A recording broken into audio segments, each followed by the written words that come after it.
Gotta talk to y'all. This is covered in water. That's just water. All right. ADHD brain. Gotta talk to y'all about a few things. Where do I even start? All right.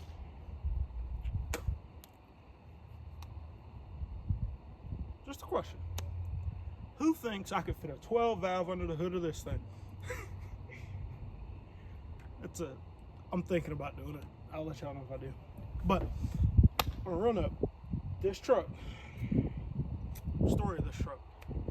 I told y'all in the last video, and I know it's the last video because I'm posting this video after the last video, if you know what I'm saying. I confused myself again, but hey, who cares? In the last video, I told y'all a story about dry shaft falling out. Figured now I'd tell y'all a story about this truck. Okay?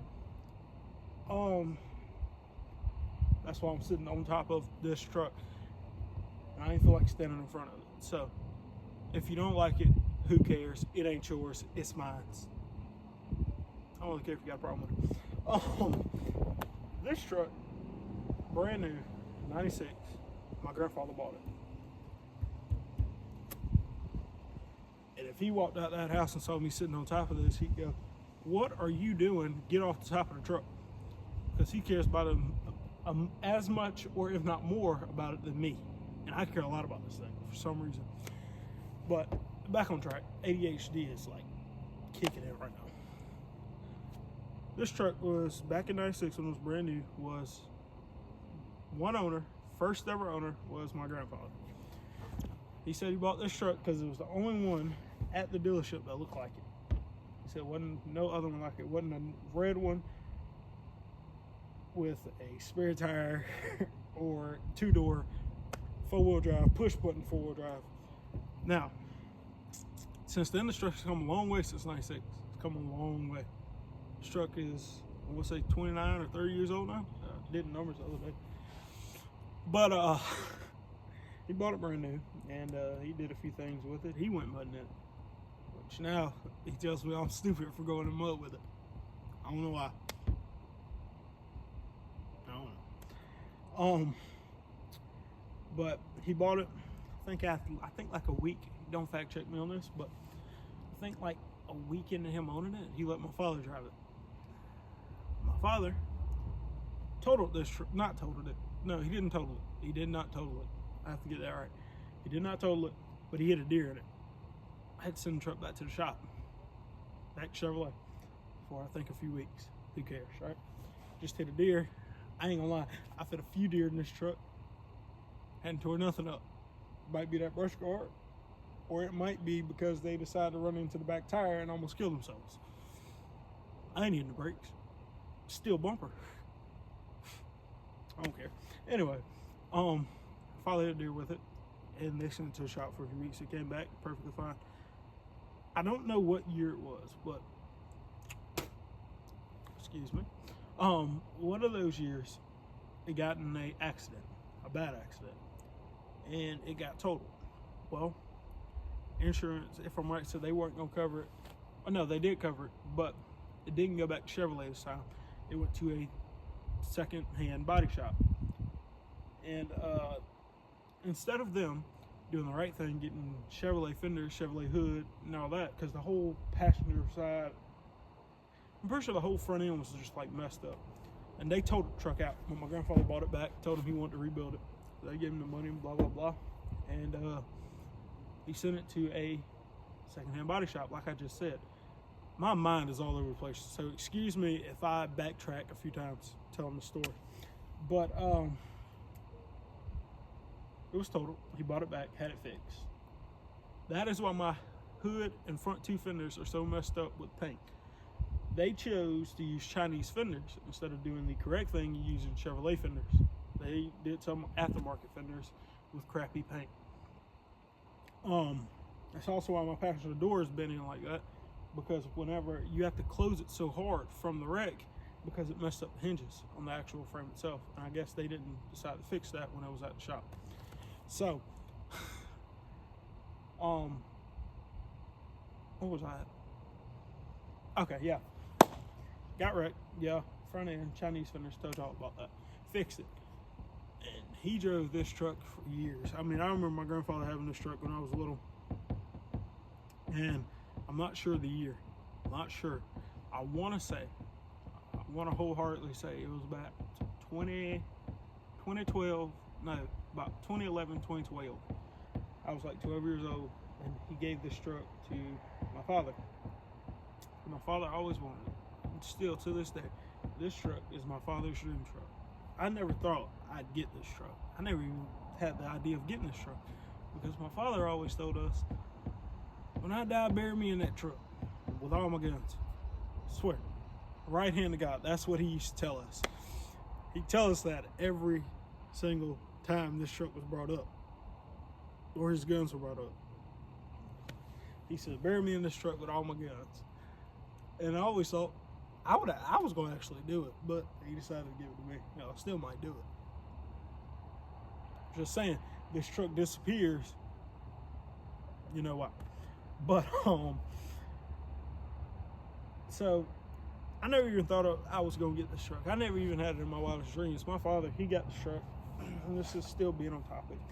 But he got this truck and put a 2-inch lift on it. Put a 2-inch lift, BF Goodrich tires. He did nothing else to this truck. He had a system in it. I will say that. He had 212s. This thing used to thump harder than any squatted truck out there. Anybody with an 18 or anything. This truck used to thump so hard it rattled the rear view mirror off. Used to rattle stuff on this truck. I remember this from when I was little. I loved this truck for it. But as the years went by, he did a bunch of stuff to it. The 3/4 clutch pack went out on this truck because it is a stupid 4L60 that I hate. Because he did the 3/4 clutch pack in it perfectly fine. All right, that's actually a funny story of how he did it. But he did it, and then I think he did that probably about 2015, 2016. I want to say it was like 2016. And then he had the truck, and I saw this truck every day. You know, I loved it. Only reason I really love this truck is because of the history of it. That is the only reason you see me sitting on top of this truck right now instead of sitting on the hood of a Cat Eye. Only reason is because of the history. Don't get that twisted. He put 2-inch lift on it, put the BF Goodrich tires on it. He said, it's done. I'm not touching it. No, he didn't put BF Goodrich. He put Coopers on it first. Then he put BF Goodrich on it. And then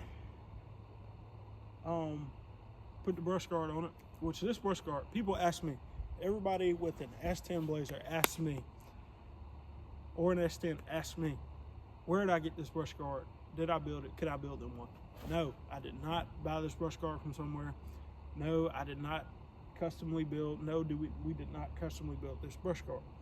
This brush guard, if I am right, because from the pictures I've seen, this brush guard is off of like an 80-something F-150. You can retrofit it to fit this truck. You just have to, I'll show y'all one day. I'll show you one day. I know everybody wants to know, because everybody with an S10 always tells me, hey man, where'd you get that brush guard? I want one like it. I'll tell y'all one day. I just told you, but I'll tell you how to make it work one day. And, oh, I can't skip past this fact. One thing that makes this truck look different from the rest of the 96s on the road, and I'm giving away a little secret here to all you 96 Blazer guys or S10 guys. 98 mirrors. Put 98 mirrors on your 96 and it will look 10 times better. I've had a 96 mirror on this truck. I hated it. 96 mirrors make this truck look a whole lot better. They don't got that weird long shaft in between the mirror and the place where it actually mounts the truck, the mounting plate. But 98 mirrors. That's the way they go. Anyway, father had this truck. He did a bunch of stuff to it. Never wrecked it while he owned it. Did he wreck it? No, he never wrecked it. Oh, he had the front, I think, driver's side, no, passenger side ball joint blow out. Because I'm pretty sure you have to buy that ball joint, so it was running the lift keys maxed all the way out. Which they aren't maxed out right now, but I'm gonna max them back out. And after a while, he had this truck, and he didn't drive it as much because he had a 10th gen F-150, and he drove that all the time.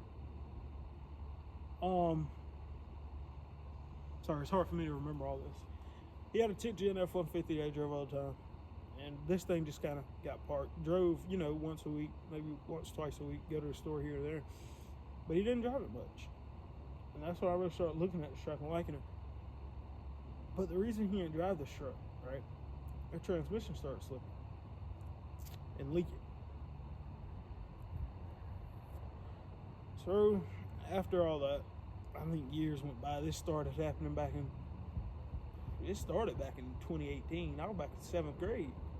Dang, I'm old. 18 years old now. Feels like all that was yesterday. Back on topic. By the way, I stray off topic a lot, so bear with me. After, it started slipping, so he kind of parked it for a while and then kept driving it every now and then. It probably went from 3 times a week to once a week. And then after that, it started slipping. Oh, very funny story. My mother was taking me to football, practice or football tryouts in middle school, 7th grade. We're going down the highway. It's a funny story. I'm getting off topic, but it's a funny story. And somebody pulls up next to us, throws the window down. You're on fire, you're on fire. This right up under me, this driver's side rear brake drum had caught on fire while we were going down the interstate. So my father had to come in his truck. We hopped in my father's truck, went on the football tryouts, while my uncle and my father worked on this. Very funny. They had to take it to a car wash because the brake drum was actually in flames, and my fuel tank is right here. So it was kind of one of the things. Okay, we got to put it out really, really quickly. But and then that led, I almost forgot. See, me getting off topic made me remember. My father put I'm not sure what year, but this truck has an Eaton locker in the rear. He took the whole, because the brake drum caught on fire. This is my father's thinking. The brake drum catches on fire, so I'm going to take the whole rear end out of it, throw that one in the trash, and put one with an Eaton locker in. So yeah, I've never gotten this truck stuck. I've had this truck up to almost the hood in mud and dirty, still water, anything. Perfectly fine. Kept driving. Eaton locker locks in. Keep on chugging. I went to make a turn one day in this truck. These mud tires don't like to grip. BF Goodrich, if you're getting them to grip in rain, don't get them. They're made for snow, off-road, and that's about it. On-road is not really a thing. Or dry pavement. Dry pavement's good. I went to make a turn. Back end slid out a little bit. Me. Correct. Give it a little bit of gas. I'm powering on through it. Eaton locker locks in. It goes from this, probably about like a this angle to this angle. Oh, you can't really see that. It goes to like a this angle. And this truck slides around onto where I'm going, still with the butt end of kicked out, and then just straightens up and goes. I go, what do I have here? 4.3 liter motor. It's very powerful when sliding. I learned that a few times. I'll make sure I covered everything. Oh, Eaton locker. Okay, BF Goodrich tires, 2-inch lift. He also did a posi lock front end with the cable and everything. It's in here, but I don't feel like hopping down, showing you, and then get back up here because I'm kind of comfortable right now. Anyway, then came my ownership. I want to say I got this truck in 2020 with a blown transmission. So we went to a junkyard like anybody. I mean, I'm not finna buy a brand new transmission to put in this truck. Who do you think I am? I got this truck in like 2020. We started working on it. I was like 14, 15 at the time, if I'm right. 2020, 25. Yeah, I was like 14, 15. And I remember the day like it was yesterday. June 1st, 2020. My father, was it 2020? I'm 90% sure it was 2020. I was like 13, 14. He hands me the key. He calls me over to the house. We were leaving my sister's graduation. He goes, right with me, I got something for you.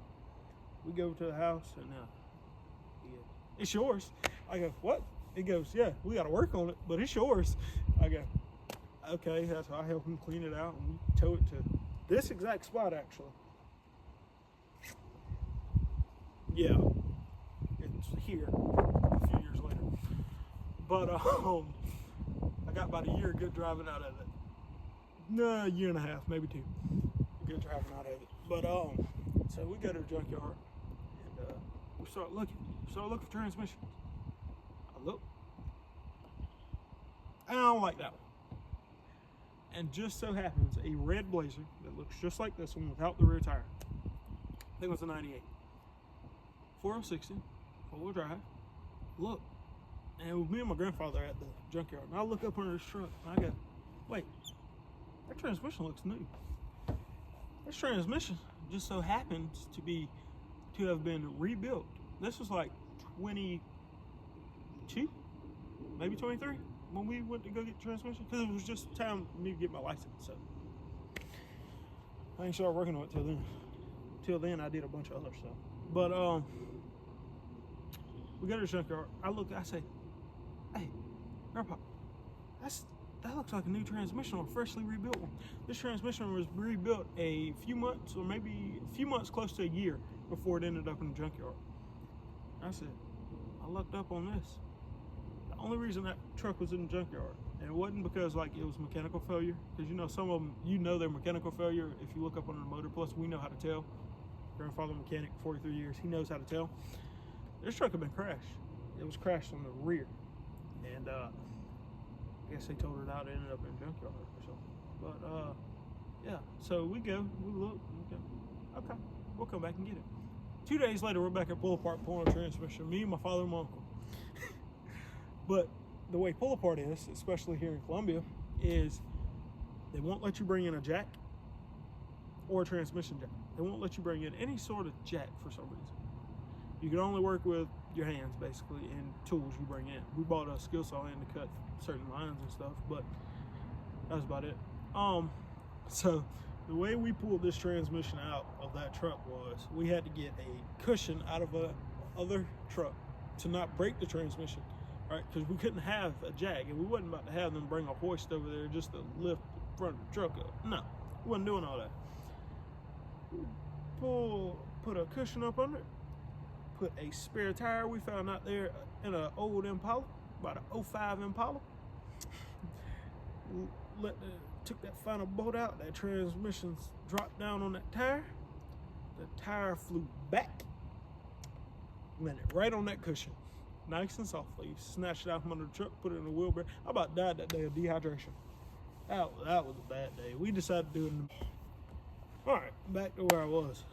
Slid it on the cushion, brought it out, paid for it. Left there, came here. I think we left that transmission in the backyard for like 2 days. Anyway, put transmission in after 2 days of it sitting here. And then we had another problem. This is where it got tricky. Pull Apart loves to punch holes in oil pans and transmission pads. So then again, we had to figure out a way to either plug that pan or buy a new one. I bought one pan for a 96, but apparently the 96 pan was different than the 98. Who would have known, Chevrolet? But yeah, we ended up plugging that pan. Don't ask how. I'm not telling. But then we discovered a leak. It still has that leak, actually. I ain't taking a transfer case apart, cracking it in half just to put a gasket in. It ain't leaking enough for that. It's leaking by probably a quarter a week. That ain't nothing. That's what, $7 a week? I keep a gallon in the truck.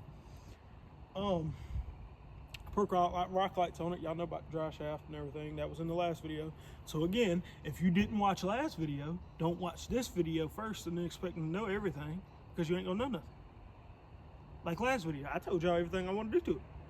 I was standing right there last night. I'm filming this the night after that clip. See, you're missing out. Go watch the last video. But yeah, I put this antenna on it. I'm about to put a bigger one on it. I'm about to put like 3 antennas on the truck. I'm about to take this one. I think I'm gonna put it like either a 102 inch. I don't know about 102 because it probably won't clear these power lines. Wait, I don't even have to drive on no power wash. All right, I'm probably about to put a 102 inch in this mount right here. That's held on with, we're gonna talk about that. And then get a magnetic mount for here and here. That's gonna have a 60, and then this one. I don't know what this one is. I think this one's a 40. But I'm not like anybody else that's just getting mounts and putting antennas on their truck to make it look cool. Okay? I'm actually putting a CB in here. Everybody might say that, but I'm actually doing it. So my grandfather used to have one in here. Was it in here? Yeah, he had one in here, but he didn't have the antenna on this truck. It was a Jeep he had. But, yeah. That bring us, oh, no. Gotta tell y'all the juicy part about this motor. Well, this truck was straight pipe for a while, but we ain't gonna get into that. Coming home one day from welding school. I'm going down I-20. It's like 3:30. I left a little early because I broke my phone that day. I'm coming down I-20. It's me and a cat eye. I happen to know this person in the cat eye. And we're coming down I-20. I'm in the fast lane running by. I'll go ahead and say it. I know my father's probably gonna watch this and yell at me afterwards, but I was running about 80. And it started like chugging a little bit. Like the transmission was low on oil. Just so happens my aunt's house was right by the interstate. So I hopped off, stopped by there. I was just gonna, put some fluid in it, call it good. I put some fluid in it, started to run a little bit hot. No, it wasn't running hot. That was before when the thermostat went bad. But I was letting it cool off because it was real hot and everything. So I started letting it cool off so I could put a little fluid in it. I didn't really have a funnel with me, so it was about to be me and two trying. Yeah, that wasn't about to work. But let it cool off, put fluid in it, call it good. I gotta crank it up. Melts the battery cable. Not melts it completely, but melts it by the end of the battery. I called my father from my cousin's phone. I go, hey, the truck just broke down. Blah blah blah. Woo. He comes. He pulls up. This man comes with a dolly to pull this thing on. It was like he already knew something was gonna go wrong. We fixed the battery cable, and I think he ended up having to bring a cable from the house or something. But we cranked this truck up. As soon as we crank it up, all you hear is, now this noise was not happening before I cut the truck off. That's all you hear. Clack, clack, clack, clack, clack. A loud knocking noise, right?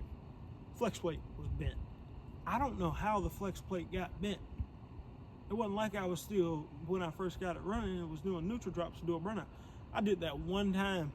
It wasn't like none of that was happening, right? And we fixed the flex plate, cranked the truck back up. We pulled it actually to this spot, cranked the truck back up, still a little knob. We're like, oh, here we go. It's about to throw a rod through the side of the block. Turns out, it wasn't about to throw a, well, it could have. If it wanted to, it probably would have. But it didn't do that. I think the end result, I think, diagnosis we had for it was the flex plate being mixed up because your flex plate is connected to your crankshaft. What happened was when the flex plate bent, it caused my crankshaft to wobble, right? Well, in it doing that, it messed up the rear journal on my crankshaft. So, yeah, we ended up, excuse me, but we're now in the process of, well, y'all know, it's videos on it. It's everything about this truck. Yeah, it is everything about this truck. I think y'all just got a probably 20-30 minute video about me talking about this. I don't even know how that's possible. I don't talk this much to my own friends. I mean, I just be there. Like, they spark up a conversation, yeah, I'll join in. I don't talk this much to my family most of the time, okay? I'm not this talkative. For some reason, you turn the camera on, now look at me. What's his name? what's his name? I can't remember what his name is. Some celebrity person talks way too much. I can't remember his name. I don't feel like thinking about it. But what time is it? I ain't got to watch. I'm pretty sure it's almost 11, maybe 12. I think last time I looked it was like 11:30. So Treaty Oaks about to drop Bad State of Mind. I'm about to go listen to that.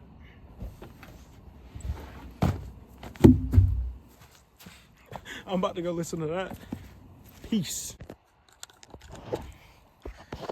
Also, let me know if y'all like that more of a sit down and talk kind of vibe. I lost my keys and I have no clue where they are. I don't see them. Anyway. But let me know if y'all like that more sit down and talk. Oh, they're in my pocket.